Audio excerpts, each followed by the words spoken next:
यहाँ पर मंच पर उपस्थित माननीय मेशराम साहब से मैं कहना चाहूँगा कि हमारा दर्द भी आप अपने यहाँ शामिल करें और उसे भी मंच पर उठाया करें। वो दर्द ये है कि सिख हिंदू नहीं है, क्योंकि मनुवादियों के द्वारा हमेशा ये बात प्रचारित की जाती है, बहरूपिये और नकली सिख बनाकर अंदर पेश करके ये प्रचारित किया जाता है कि हम हिंदू धर्म का एक हिस्सा हैं। लेकिन आज मैं अपनी ये सच्चाई आपको बताने यहाँ पर आया हूँ कि सिख हिंदू का ना तो कभी हिस्सा था, ना है और ना इस रहती दुनिया तक कभी हो सकता है। आपने देखा होगा कि 1984 के अंदर, जिस समय 1984 सिखों के साथ जो नस्लकुशी हुई, घरों से निकालकर सिखों के गले में चलते हुए टायर डाले गए, क्या इससे प्रमाणित होता है कि सिख कभी हिंदू थे? नई दिल्ली के अंदर एक कॉलोनी है जिसका नाम है तिलक नगर। तिलक नगर के अंदर एक छोटा सा मोहल्ला है, उस मोहल्ले के अंदर लगभग 90% सिखों की आबादी है। आप भरोसा नहीं करेंगे कि उस कॉलोनी के अंदर जितने भी पुरुष थे उस समय के, उन सभी को मार दिया। किन्होंने? इन्हीं मनुवादियों ने, जो चीख चीख कर कह रहे थे कि सिख हिंदुओं का एक हिस्सा है। लेकिन हम अपना दर्द कैसे बयान करें? हमारे पास वो प्लेटफार्म नहीं, लेकिन 1500 किलोमीटर दूरी पर आकर मुझे पता चला कि नहीं, एक प्लेटफार्म है जहां पर हम अपनी बात रख सकते हैं। तो आज मैं अपनी बात रखने के लिए यहाँ पर आया हूँ और आप लोगों को ये बताना चाहता हूँ कि वहाँ पर वहशी दरिंदों ने क्या किया। 1984 के अंदर बहनों को, माताओं को उनके कपड़े उतार उतार कर, उनको निर्वस्त्र कर कर भाइयों के सामने बहनों को नंगा किया गया और तब तक उनके जिस्म को वो नोचते रहे वहशी दरिंदे, जब तक उन बहनों ने अपनी जान नहीं दे दी। क्या आप ये कह सकते हैं कि एक हिंदू भाई अपनी बहन के साथ ऐसा कर सकता है? यदि ऐसा कर सकता है तो हमें लानत है ऐसे धर्म पर, हमें कहते हुए कि हम हिंदू का एक हिस्सा हो सकते हैं। तो इसलिए हम शर्मिंदगी से नहीं जीना चाहते, हम शान से जीना चाहते हैं, चाहे उसमें हमारी शहादत क्यों ना हो। क्योंकि गुलामी की जिंदगी 100 साल जीने से बेहतर है कि हम 4 दिन की शान से जिंदगी जी लो, जिसके बाद, क्योंकि जिंदगी अगर शान से जिएंगे तो शहादत निश्चित है। आज मुर्दा कुछ लाशें घूम रही हैं जो आज सिखों के प्लेटफार्म पर सिखों को जबरदस्ती हिंदू बनाने का प्रयास किया जा रहा है। अभी लगभग मेरे ख्याल से शायद 22 जनवरी को राम मंदिर का उद्घाटन है, वहां पर नकली सिखों को कैसे प्रचारित किया जा रहा है। यह कहा जा रहा है कि वहां पर निहंग सिख आएंगे और वो राम मंदिर के अंदर लंगर लगाएंगे। ठीक है, अच्छी बात है, लंगर लगाना कोई बुरी बात नहीं, लेकिन ये मैंने जिंदगी के अंदर पहली बार देखा है कि जो व्यक्ति लंगर लगा रहा है वो प्रेस कॉन्फ्रेंस कर रहा है। जो व्यक्ति लंगर लगा रहा है वो व्यक्ति कह रहा है कि ईसाई बाहर से आया है, मुसलमान बाहर से आया हुआ है। लेकिन इन बेहुदे और मनुवादियों लोगों को यह पता नहीं है कि लंगर लगाने वाला व्यक्ति कभी किसी की जात नहीं पूछता, कभी किसी की बिरादरी नहीं पूछता। क्योंकि मनुवादियों की जो सिखों के साथ लड़ाई रही है वो आज की नहीं है, वो 15 अप्रैल 1469 ईस्वी से, जब गुरु नानक जी ने इस दुनिया में जन्म लिया, तभी से शुरू हो गई। क्योंकि 5 साल की अवस्था में गुरु नानक जी ने ना तो इनका जनेऊ संस्कार कबूल किया और ना इनकी मनुवादी विचारधारा को मानने के लिए वो तैयार नहीं थे। ऐसा नहीं है कि केवल मनुवादी विचारधारा को उन्होंने माना ही नहीं, ये भी सच है कि मनुवादी विचारधारा के ऊपर उन्होंने करारी चोट भी करी, तमाचा मारा। और गुरु ग्रंथ साहिब में ये भी लिखा, ना हम हिंदू ना मुसलमान, अल्लाह राम के पिंड परान। तो क्या ये बात हिंदू कबूल करेगा? हिंदू के लिए तो उन्होंने स्पष्ट शब्दों में लिखा है, हिंदू अंधा तुर्कू काणा इन दोते ज्ञानी से आना। क्या मनुवादी हिंदू ये कबूल करेगा?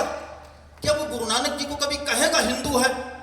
अगर गुरु नानक जी को वो हिंदू कहता है तो मैं आज इन लोगों से पूछना चाहता हूं कि 1984 के अंदर वो जज्बा कहां चला गया था जब सिखों के गले में जलते हुए टायर डाले गए थे?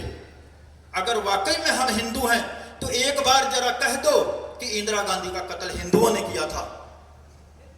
लेकिन यहां पर वो कह देंगे कि नहीं, अब हिंदू सिख नहीं है। जब कोई जिम्मेदारी लेनी पड़ती है, देश के प्रधानमंत्री के कत्ल की जब जिम्मेदारी की बात आएगी तो तब सिख सिख हो जाएगा, तब सिख हिंदू नहीं बनेगा।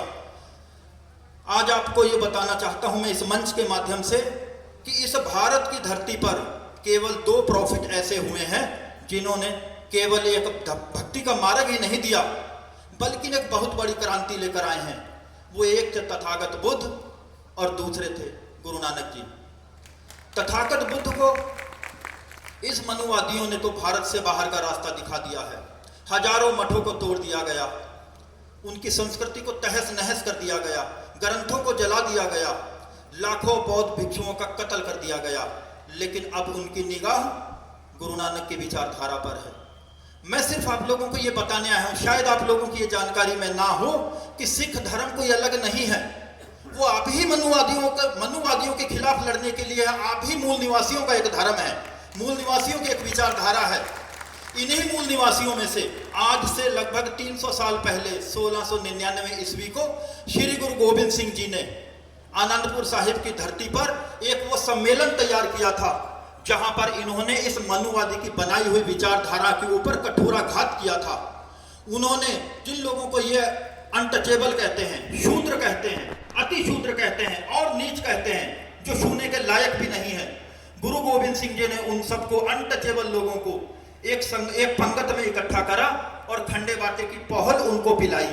अलग अलग नहीं, सबको मुंह लगाकर पिलाई कि आप लोग आज के बाद अपने आप को अनटचेबल महसूस मत करना, अस्पृश्यता महसूस मत करना। आप लोग अब आज के बाद यहाँ के मूल निवासी हैं, राजा हैं, यहाँ पर अपना हक लेना सीखो। और इसी हक को दिलाने के लिए उन्होंने हमारे हाथों में शस्त्र दिए। और आपको याद है, इन शस्त्रों को संवैधानिक हक बाबा साहब अंबेडकर ने दिया। यदि यह संविधान ना होता, संविधान की धारा 25B के अंदर यदि सिखों को यह कृपाण रखने का राइट ना होता तो आज ये कृपाण का हक भी मनुवादी छीन लेते। आज मैं इस मंच के माध्यम से इस मंच को एक अपनी दर्द भरी दास्तान और कहूंगा कि हमारे यहाँ भी कुछ 3% मनुवादी अंदर घुसे हुए हैं जो सिखों को हिंदू साबित करने के लिए लगे हुए हैं। किसी भी मंच पर यह साबित नहीं करते कि सिख हिंदुओं का हिस्सा नहीं है। तो मैं माननीय वामन मेश्राम साहब से ये रिक्वेस्ट करूंगा कि आप मंच पर यह आवाज उठाया करो कि सिख हिंदुओं का हिस्सा नहीं है।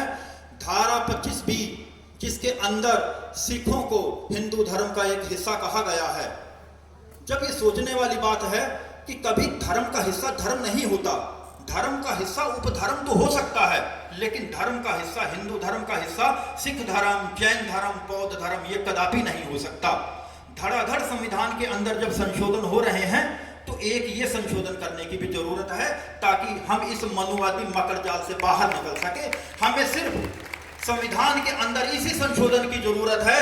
यदि संविधान के अंदर हम लोगों ने, सब लोगों ने मिलकर आप लोगों के सहयोग से धारा 25B के इस संशोधन को करवा लिया, हिंदू धर्म के अंदर से सिख धर्म, जैन धर्म और बौद्ध धर्म को अगर बाहर निकाल दिया तो इनके पास लड़ने के लिए कुछ भी नहीं बचेगा। जब इनके पास कुछ बचेगा ही नहीं तो ये सत्ता पर काबिज कैसे होंगे। लेकिन ये भी एक बहुत बड़ा प्रश्न है कि ये सत्ता पर आज हमारे वोट से नहीं आ रहे, ये सत्ता पर ईवीएम के माध्यम से आ रहे हैं। जब तक ईवीएम रहेगा, क्योंकि ईवीएम के अंदर ही इनकी जान है, और ईवीएम को कैसे हटाया जा सकता है ये माननीय वामन मेश्राम साहब ने हमें बहुत अच्छे तरीके से बताया है कि ईवीएम को हटाने के लिए हमें सबको संगठित होना पड़ेगा।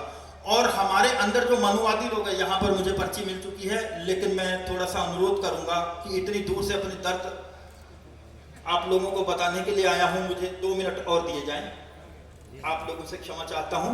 हमारे अंदर बहरूपीय हैं जो मनुवादी, जो सिख वेश में, या हमारे मनुवादियों जो मनुवादी हैं जो मूल निवासियों के अंदर आए हुए, वो उनकी पहचान नहीं हम कर पा रहे हैं। उनकी पहचान करनी बहुत जरूरी है। एक छोटा सा आपको उदाहरण देता हूं। कोई एक व्यक्ति था, वो कबूतर को पकड़ा करता था।